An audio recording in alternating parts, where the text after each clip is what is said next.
খুব ছোট্ট সূরা, অনেকেরই মুখস্থ আছে এটা। এই সূরাগুলো আমাদের নিয়ম করে সময় করে মুখস্থ করা লাগে না, এগুলো এমনি মুখস্থ হয়ে যায় শুনতে শুনতে। সাধারণত এই ছোট ছোট সূরাগুলো দিয়েই আমাদের রেগুলার সালাহ যখন আমরা পড়ি, এগুলো দিয়ে ইমামতি করা উচিত। আল্লাহর হাবিব সাল্লাল্লাহু আলাইহি ওয়াসাল্লাম বিভিন্ন হাদিসে বলেছেন যে তোমরা যখন ইমামতি করবে তখন তোমার পেছনে যারা আছে তাদের দিকেও খেয়াল রাখবে। রাসূল সাল্লাল্লাহু আলাইহি ওয়াসাল্লাম অত্যন্ত বিবেকবোধ সম্পন্ন একজন ব্যক্তিত্ব ছিলেন। তিনি খেয়াল রাখতেন, যেটাকে আমরা কনসিডারেট বলি। আল্লাহর হাবিব সাল্লাল্লাহু আলাইহি ওয়াসাল্লাম খুব কনসিডারেট ছিলেন, কার কোথায় কী সমস্যা এটা খুব খেয়াল করতেন। And he was a man of 6 senses. আমরা 6 সেন্সের কথা বলি, আমাদের অধিকাংশেরই 4টা সেন্স একসাথে কাজ করে, কারো 5টা 6টা সেন্স কাজ করে, এরকম মানুষ পাওয়া দুষ্কর। আল্লাহর হাবিব সাল্লাল্লাহু আলাইহি ওয়াসাল্লাম অত্যন্ত বিবেকবোধ সম্পন্ন একজন লোক ছিলেন। একবার তিনি সালাত খুব সংক্ষিপ্ত করলেন, তো সাহাবারা জিজ্ঞেস করলেন, ইয়া রাসূলুল্লাহ এত সংক্ষিপ্ত কেন করলেন সালাত?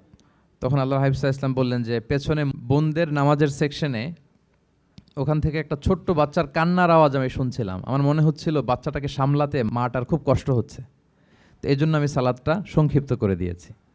দেখেন কীরকম সেন্সেশন, কতটা কনসিডারেট ছিলেন। একবার আবার আল্লাহর হাবিব সাল্লাল্লাহু আলাইহি ওয়াসাল্লাম মাগরিবের সালাত কিংবা এশার সালাতের কোনো এক সেজদা অনেক লম্বা করে দিলেন। তখন সাহাবারা আবার প্রশ্ন করলেন, ইয়া রাসূলুল্লাহ সাল্লাল্লাহু আলাইহি ওয়াসাল্লাম এত লম্বা দীর্ঘ সেজদা করতে তো ফরজ সালাতে আমরা কখনো দেখি না, কেন করলেন? অসুস্থ হলেন নাকি নামাজের মাঝখানে, অথবা ওহী নাজিল হচ্ছিল নাকি, এরকম কিছু ঘটলো নাকি?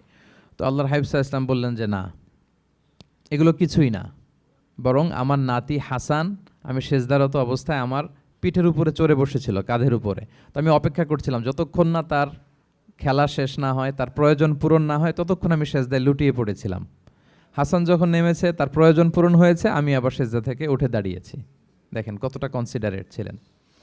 তো এইভাবে আল্লাহর হাবিব সাল্লাল্লাহু আলাইহি ওয়াসাল্লাম ছোট ছোট সূরাগুলো দিয়ে ফরজ সালাতের ইমামতি করতে উদ্বুদ্ধ করতেন।